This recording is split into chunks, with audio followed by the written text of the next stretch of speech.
আমাদের ওঙ্কার বাংলায় tele canvas, চিত্রশিল্প, ছবি, ক্যানভাস এই নিয়ে আমাদের এই বিশেষ অনুষ্ঠান। আমি মিহিকা রয়েছি আপনাদের সঙ্গে। আর এই মুহূর্তে আমরা রয়েছি একাডেমি অফ ফাইন আর্টসের সেন্ট্রাল গ্যালারিতে। সেন্ট্রাল গ্যালারিতে ঢুকবো, আমাদের সঙ্গে আজকে অনেকজন শিল্পী রয়েছেন, একে একে তাদের সাথে কথা বলবো। তবে তার আগে আজকের এক্সিবিশনটা নিয়ে ছোট্ট করে একটু বলে দিই। আজকে যে এক্সিবিশনে আমরা এসেছি, সেই এক্সিবিশনের শিল্পীদের গ্রুপের নাম প্রান্তিক গ্রুপ অফ আর্টিস্ট। বুঝতেই পারছেন, কোথাও গিয়ে তারা সমাজের বিভিন্ন প্রান্ত থেকে উঠে এসেছেন এবং তাদের সবচেয়ে ইন্টারেস্টিং বিষয় হচ্ছে তাদের প্রত্যেকের কাজের প্যাটার্ন একদম আলাদা আলাদা আলাদা মিডিয়াম থেকে শুরু করে আলাদা আলাদা প্যাটার্নের মধ্যে দিয়ে তারা জীবনবোধকে ফুটিয়ে তোলেন ক্যানভাসে। সেই শিল্পীদের সঙ্গে কথা বলবো, অনেক ইন্টারেস্টিং গল্প রয়েছে আর জীবনবোধ তো রয়েছেই। তাই সেই সবটা দেখার জন্য শেষ অব্দি এপিসোডে থাকতেই হবে। এই মুহূর্তে আমাদের সঙ্গে রয়েছেন শিল্পী সৌহার্দ্য ঘোষ। সৌহার্দ্যদাকে আমি ওঙ্কার বাংলার পর্দায় স্বাগত জানাচ্ছি। অন্য প্রশ্নে যাওয়ার আগে আমি একদম শুরুতেই এবারের প্রান্তিক গ্রুপ অফ আর্টিস্টের যে এক্সিবিশন চলছে এটা নিয়ে যদি একটু কিছু বলে দেন। এবারে আমাদের প্রান্তিক গ্রুপ অফ আর্টিস্টদের যে অ্যানুয়াল এক্সিবিশনটা, এটা 11 বছর পড়লো। এটা আমরা এখন এই বছরে আছি 10 জন আর্টিস্ট আছি। এই 10 জন আর্টিস্ট নিয়ে আমরা এই গ্রুপটা এখন পর্যন্ত রানিং আছে বা চলছে। আগামী দিনে আশা করা যায় আর ভালো এক্সিবিশন আমরা করতে পারবো, এগোতে পারবো। হ্যাঁ, এবারের এক্সিবিশনের স্পেশাল কিছু ব্যাপার রয়েছে আলাদা করে? এবারে এক্সিবিশনে স্পেশাল বলতে সেরকম কিছু নেই, কিন্তু হ্যাঁ আমাদের 10 জন আর্টিস্টের বিভিন্ন মিডিয়াম, বিভিন্ন মাধ্যমে কাজ আছে এখানে, বিভিন্ন আঙিনায় বিভিন্ন ধরনের কাজ এখানে তুলে ধরা হয়েছে। বেশ, আচ্ছা, আমি গ্যালারিতে ঢুকেই প্রথমে চোখে পড়ছে এই ছবিগুলো, আর সোজাসুজি তাই এবার ছবির প্রশ্নে যাই। এবারে যেন ছবির প্যাটার্নটা আরেকটু অন্যরকম দেখতে পাচ্ছি, অন্যরকম কালার, বেশিরভাগ মনোক্রমে। তো হঠাৎ এবারে এইভাবে প্যাটার্নটা চেঞ্জ করার কারণ কি? ব্যাপারটা হচ্ছে যে রাধে রাধে তো রাঁধুনি আরো ভালো রাধতে শেখে। এবার আমি আগাগোড়া অন্যরকম ছবি প্যাটার্নে আঁকতাম, এখনো সেটা করছি। এবার একটু অন্য টাইপেরই আমি করার চেষ্টা করেছি, জানি না কতটা ভালো হয়েছে, যে করার চেষ্টা করেছি, আগামী দিনেও করার চেষ্টা করব। সেটা দর্শক বলবে যে কেমন হচ্ছে না হচ্ছে। ছবির বিষয়তে তো একটা হিউজ পরিবর্তন। আমরা জানি সৌহার্দ্যদার ছবি মানে ছবির সাবজেক্টে ছাগল থাকবেই, এবারে তার বদলে অন্যান্য প্রাণীকে দেখতে পাচ্ছি একদম দেওয়াল ভরে। এর পেছনে রহস্যটা কি? না, ছাগল নেই না, ছাগল আছে, কিন্তু এবার আছে পেঁচা আছে, বিড়াল আছে, শকুন আছে। এবার আমার ছবির বিষয়বস্তু খুবই সিম্পল এবং সেটা অনেকে দর্শকরা বুঝে নেয় যে যার মতন করে। এখানে 2 ফ্রেন্ড আছে এবং মাদার অ্যান্ড চাইল্ড আছে, শকুনও আছে, একটি সিঙ্গেল প্যাচাও আছে। এখানে কোনো বিষয়বস্তু সেখানে ডেপথলি আমি রাখিনি, মানে দর্শক যেরকমভাবে বুঝে নেয় তার উপর ডিপেন্ড করছে। বেশ, এরপর তাহলে ধরে ধরে একটা একটা করে ছবির গল্প শুনি, যেটা আমাদের দর্শকরা সবচেয়ে বেশি শুনতে পছন্দ করেন। শুরু থেকেই শুরু করা যাক। এই ছবিটা যে দেখতে পাচ্ছেন, এটা হচ্ছে গ্রাফাইটে করা, পেপারের উপরে। এখানে একটি রাখাল বাঁশি বাজাচ্ছে। আমরা জানি কি যে রাখাল অনেকটা কৃষ্ণের রূপ হয়। এবার এখানে কৃষ্ণ নয়, রাখাল, এবং সঙ্গে গরু নেই, আছে কিছু ছাগল। আর এটাও তাই যে একটি রাখাল সেই ছাগলের উপরে বসে আছে, এটাকে আমরা কৃষ্ণ হিসাবে চিন্তা ভাবনা করছি। এই মানে ছাগলের গায়ে এতটা স্ট্রেংথ, রাখাল ছাগলের উপর বসে আছে, এর মধ্যে দিয়ে বার্তাটা কি? যে আমরা ছাগলটাকে অনেক সময় একটু ছোট মানুষ হিসাবে দেখি, তারও যে একটা মানে শক্তি বা একটা উচ্চ আশা আকাঙ্ক্ষা থাকতে পারে, এটা আমরা সেটা ভাবিনি। কিন্তু আমরা যখন চিন্তা ভাবনা করি যে না, ওর মধ্যে অনেক কিছু আছে। কারণ একটা সময় আমরা ছোটবেলায় শুনেছিলাম যে অনেক প্রত্যন্ত গ্রামের মানুষরা তাদের ঘরে যদি কন্যা সন্তান থাকতো, সেই কন্যা সন্তানের নামে কিন্তু একটা ছাগল পুষতো, এবং সেই ছাগলটা বিক্রি করলেই সেই তার কন্যাকে বিয়ে দিত। এটা আমরা শুনে এসেছি। এবার সত্যি কিনা বলতে পারবো না, হয়তো সেই সময়কার লোকেরা জানবে। এই মানে প্রান্তিক পশুর ছবির মধ্যে দিয়ে প্রান্তিক মানুষের গল্প, যে প্রান্তিক মানুষগুলোকে আমরা হয়তো সমাজের মূল স্রোতে ইনক্লুড করি না, কোথাও গিয়ে তাদের মধ্যে উৎকর্ষতা কম, তাদের মধ্যে জোর কম, এই ধারণা থেকে সেই ধারণাটাকেই একদম সপাটে জবাব দেওয়া বোধহয় এই ছবিটা। তারপরে আরেকটা হচ্ছে যে আমরা আমাদের নিজের ছেলে মেয়ে বা অন্যের বাচ্চাদের অনেকে বলে কে কিছু অন্যায় করলে বলে গরু, ছাগল এইসব বলে, তাদেরকে বাঘ, সিংহ কেন বলা হয় না? কারণ এগুলো হচ্ছে খুব মানে উঁচু স্তরের প্রাণী, আর গরু, ছাগল হচ্ছে নিম্ন স্তরে। তা আমি সেই নিম্ন স্তর থেকে এদেরকে উপরে ওঠানোর চেষ্টা করছি, যে এদের একটা সম্মান থাক, এইভাবেই করা চিন্তা। বেশ, তাহলে এবার পরের ছবিতে যাই। এটি হচ্ছে পেঁচা পেঁচা নিয়ে করা অ্যাক্রিলিকের উপরে। এখানে আমি দেখেছি যে দুটো বন্ধু তারা গাছের ডালে তাদের মতন করে নির্জনে গল্প করছে, এবং এখানে আমি রাত্রির দেখাইনি, আমি দিনে, কারণ আমরা জানি পেঁচা রাত্রে বেরোয়। এখানে এদেরকে সাহসটাই এখানে আমরা দেখাচ্ছি যে সূর্যের আলোয় তারা দুজনে দিনের বেলায় গল্প করার সাহসটা রেখেছে। এইভাবেই ছবিটা করা।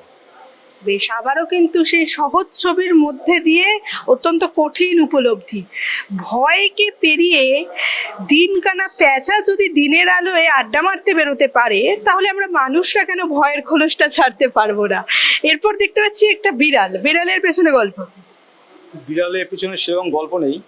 এখানে আছে দুই বন্ধু একসঙ্গে তারা খুনসুটি করছে বা গল্প করছে বা বসে আছে, এই তো। এটা এটা একটা অন্য ফর্মে রেখেছি, যে লাইনগুলো ঝিকঝ্যাক লাইনে করা আছে, এই একটু সিম্পল ভাবে করা এটা।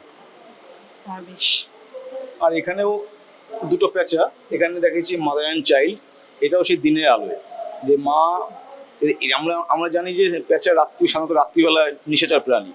তাই এখানে তার মা তার সন্তানকে নিয়ে দিনের আলোতে বেরোচ্ছে, মানে সন্তানকেও চাইছি যে তুই আগামী দিনে সাহসী হ, কারণ সব প্রাণী পশুরা দিনের বেলায় বেরোয়, আমরা কেন দিনের বেলায় বেরোতে পারবো না, সেই চিন্তা ভাবনা করা যে এরাও দিনের বেলাতে সাহস করে বেরো।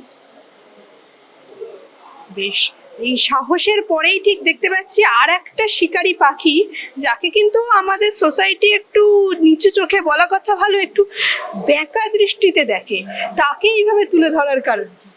এবার এখানে হচ্ছে যে ওই যে বললাম যে শকুনও সেই নিকৃষ্ট একটা প্রাণী, সেই হিসাবে মানুষ সবাই আমরা চিন্তা ভাবনা করি যে ভাগাড়ের প্রাণী হিসেবে চিন্তা করি বা পাখি হিসেবে চিন্তা করি, যে সবসময় নিচু মনের মানুষ, কিন্তু এদেরও যে একটা উচ্চ আকাঙ্ক্ষা থাকতে পারে সেটা আমরা চিন্তা করি না।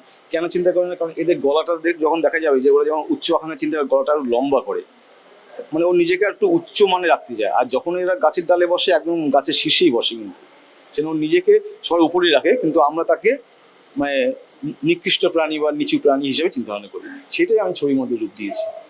বেশ, এটা কিন্তু বেশ জটিল অঙ্ক। প্রশ্নর বাকি উত্তরটুকু দর্শকদের হাতেই মনে হয় ছেড়ে দেওয়া উচিত। এটাই দেওয়া উচিত, একদম। বেশ, আচ্ছা, এতগুলো ছবি দেখলাম, সবকটার ক্ষেত্রে বোধহয় মিডিয়ামটা একটু সিমিলার।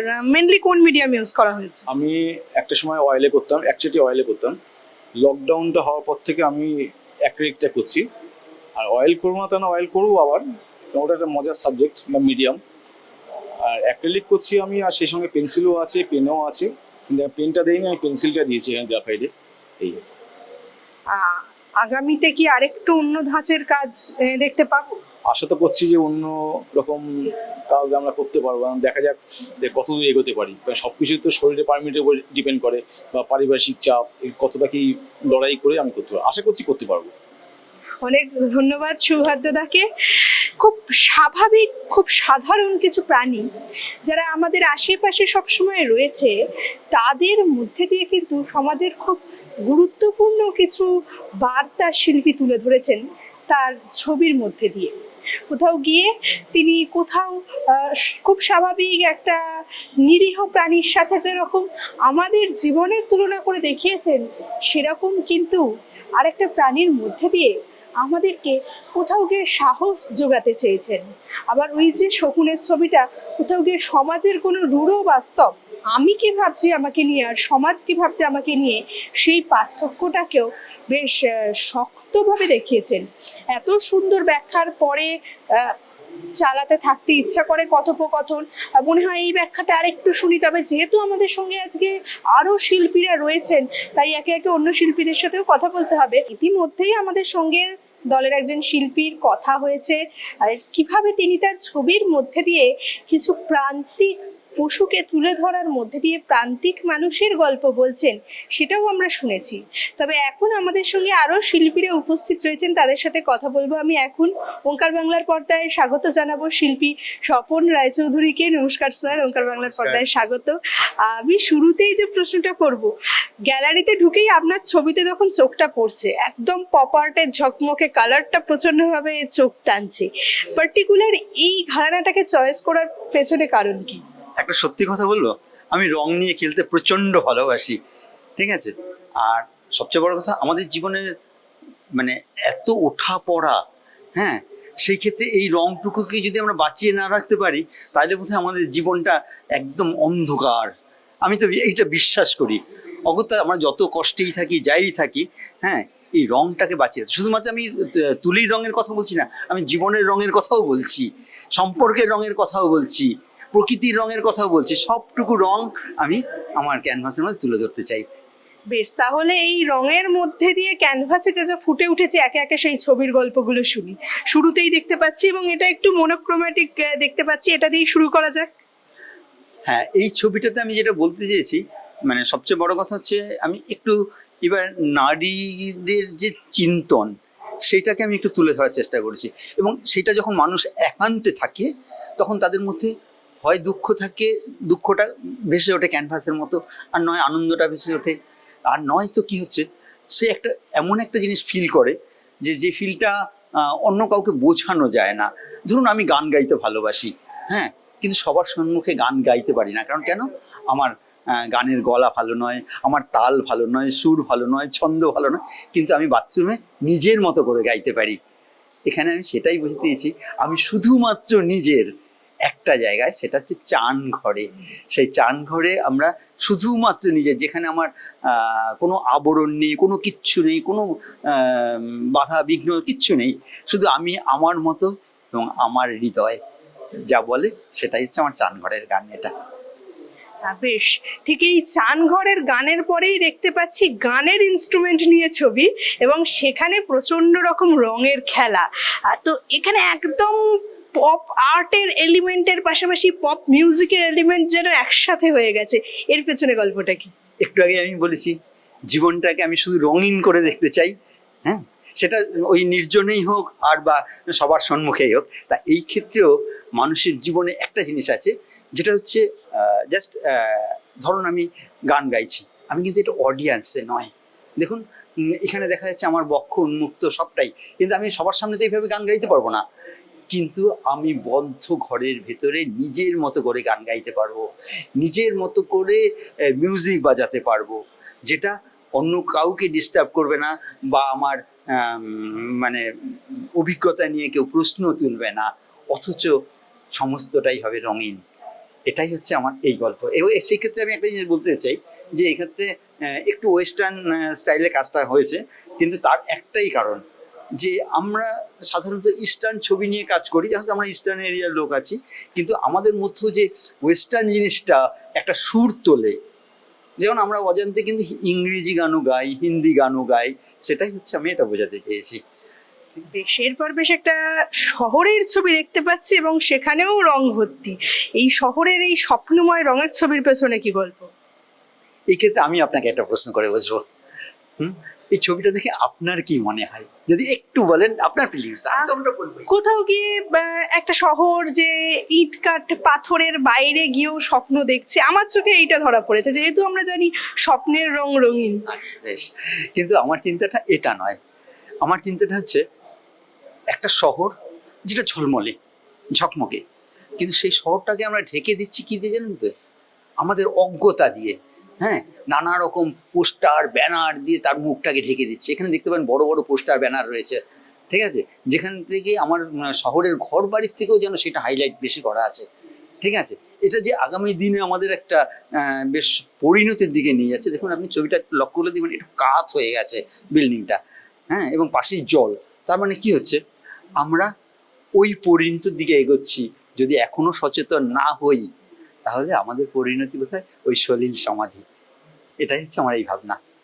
বেশ, এর পরের দুটো ছবি কিন্তু আমার আরো একটু গম্ভীর লাগছে, কারণ কোথাও গিয়ে বোধহয় আমরা যারা বাইরে বেরিয়ে কাজ করছি মেয়েরা একটু রিলেট করতে পারবো, বাকিটা শিল্পী বলবেন। হ্যাঁ, এই ছবিটার ক্ষেত্রে আমি একটাই কথা বলছি।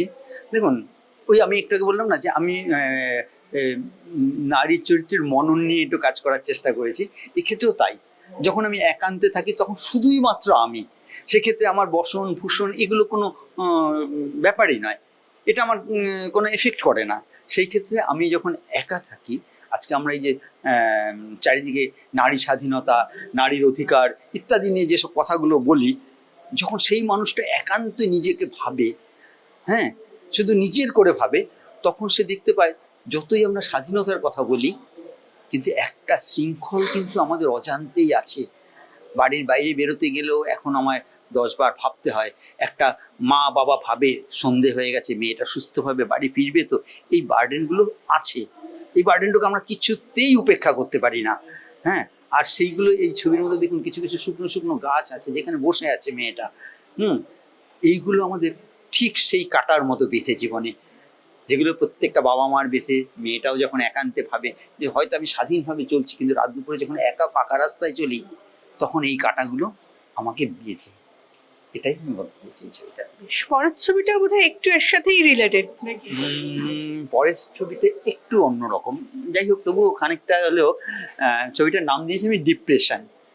আমরা সারা দিন হয়তো বন্ধুর সঙ্গে আড্ডা মারি, এর সঙ্গে আড্ডা মারি, ওর সঙ্গে আমার আড্ডা মারি, রঙিন জীবন কাটাই, কিন্তু বেকারত্ব, ঘরের যন্ত্রণা ইত্যাদি ইত্যাদি ইত্যাদি ইত্যাদি আমাদের একটা ডিপ্রেশনে নিয়ে চলে যায়। সেটা আমাদের অষ্টে পৃষ্ঠে বেঁধে রাখে। সেটা কোনোটা সাদা, কোনোটা কালো। আমাদের মনটা চায় স্বাধীনভাবে উড়ে যেতে এবং ভালোভাবে থাকতে, যেটা আমি পাখির মাধ্যমে বোঝানোর চেষ্টা করেছি, কিন্তু সেটাকেও দেখা যায় কোনো না কোনো সময়ে সেই চক্রব্যূহের মধ্যে আটকে যায়। এটা হচ্ছে সেই জায়গাটায় আটকে গেছে। বেশ, আর শেষ ছবিটা কোথাও গিয়ে বোধহয় একান্তের বাইরে বেরিয়ে একটু রয়েছে, এটার একটু গল্প শুনি। হ্যাঁ, এইটার গল্পটা, এই ছবিটার আমি নাম দিয়েছি ড্রিম। আসলে আমাদের ড্রিমগুলো কীরকম হয়, ধরুন আমরা ছোট থেকে একটা সময় বড় হই, কৈশোর পেরিয়ে যৌবন আসে, তারপর থেকে মানে ঠিক কৈশোর পেরিয়ে পরেই আমাদের মনে নানা রকম স্বপ্নের ভিড় করে, এবং সেই স্বপ্নগুলো এমন একটা ভাবে আসে যে আমরা যৌথভাবে কিছু করব। আমার একটা সঙ্গী চাই, যার সঙ্গে আমি আমার সমস্তটা ভাগ করব, যাকে নিয়ে আমি সুন্দর সুন্দর স্বপ্ন দেখব। হ্যাঁ, তা তার সর্বাঙ্গে সেই স্বপ্নগুলো রঙিন হয়ে দেখা দিয়েছে এখানটায়। ঠিক আছে, এবার এই স্বপ্নগুলো আমাদের কীরকম আসে, এই স্বপ্নগুলো আমাদের বুদবুদের মতো আসে। হাজার একটা স্বপ্ন দেখি, কিন্তু দেখা যায় তার মধ্যে একটা দুটো স্বপ্ন বাস্তব রূপ পায়, বাদ বাকিগুলো পায় না। যেখানে আমি একটা স্বপ্নকে মাত্র বাস্তবতা হিসেবে দেখিয়েছি, বাদ বাকিগুলো দেখুন কোনোটা হয়তো অর্ধেক রং পেয়েছে, কোনোটা পায়নি, ম্যাক্সিমামটাই নীলের অন্ধকারে ঢেকে গেছে। স্বপ্নগুলো আমাদের এইরকমই হয়, যতই কালারফুল আমরা জীবন ভাবি, কিন্তু স্বপ্নগুলো বোধহয় আমাদের এইভাবেই শেষ হয়। এত অসাধারণ ব্যাখ্যা করার পর খুব বেশি ঘাঁটানো উচিত নয়, তাও দুটো ছোট ছোট প্রশ্ন করতেই হচ্ছে। প্রথমত হচ্ছে কোন মিডিয়ামে মেনলি করা হয়েছে? আমি সবটাই অ্যাক্রিলিকে করেছি, ক্যানভাসে। অ্যাক্রিলিককে বেছে নেওয়ার পেছনে কোনো বিশেষ কারণ? অ্যাক্রিলিককে বেছে নেওয়ার বিশেষ কারণ বলতে, আমি জল রঙে কিছু কাজ করেছি, কিন্তু জল রঙের লংজিভিটি ভীষণ কম। ঠিক আছে, এবং সেটার ক্ষেত্রে জল রঙে যখনই কাজ করি সেটাকে আবার গ্লাস ফ্রেমে বাঁধাতে হয়। হ্যাঁ, এবং সেটা সত্যি কথা বলতে যত্ন করে রাখাটা খুব সমস্যাজনক ব্যাপার। ঠিক আছে, এই হচ্ছে জল রঙের থেকে দূরে থাকা। আর অয়েল কালারেও কিছু কাজ করেছি, কিন্তু অয়েল কালারের একটা সমস্যা আছে, যেটা বর্ষাকালে এলে একটু ফাঙ্গাসের প্রবলেমটা হয়, যার জন্য ভেবে নিলাম যে এইটাই একটা মাধ্যম যেটা তাৎক্ষণিকভাবে শুকিয়ে যায় এবং খুব সুন্দরভাবে কাজ করা যায়। অ্যাক্রিলিক রংটা এসে কিন্তু আমাদের যথেষ্ট উপকার করেছে, প্রত্যেকটা শিল্পীকে আমি বলবো। যার জন্যে আমি অ্যাক্রিলিক রংটা বেছে নিয়েছি। আচ্ছা, এর পরের প্রশ্নটা একটু দর্শকদের নিয়ে করি। হ্যাঁ, বেশ কিছুদিন হয়ে গেল, শুরু হয়ে গেছে এক্সিবিশন। দর্শকদের কাছ থেকে কিরকম রিয়াকশন আসছে, যে দর্শকরা এখানে এসে পৌঁছাচ্ছেন? দেখুন, দর্শকরা আসছে, দেখছে, তারা তাদের মতো করে কোয়ারিও করছে, অস্বীকার করবো না। তাদের যে জিজ্ঞাসা দৃষ্টিগুলো থাকছে, তাদের উত্তর আমরা দিয়ে যাচ্ছি। সবচেয়ে সত্যি কথা বলতে, এই মুহূর্তে দেখুন, শিল্প তো আমরা মন থেকে ভাবনা চিন্তা করে সৃষ্টি করি, তবুও যেন কোথাও আমরা একটা দর্শক খুঁজি, যেই দর্শকরা এটাকে নিয়ে গিয়ে তার একটা সুন্দর জায়গায় স্থাপন করবে।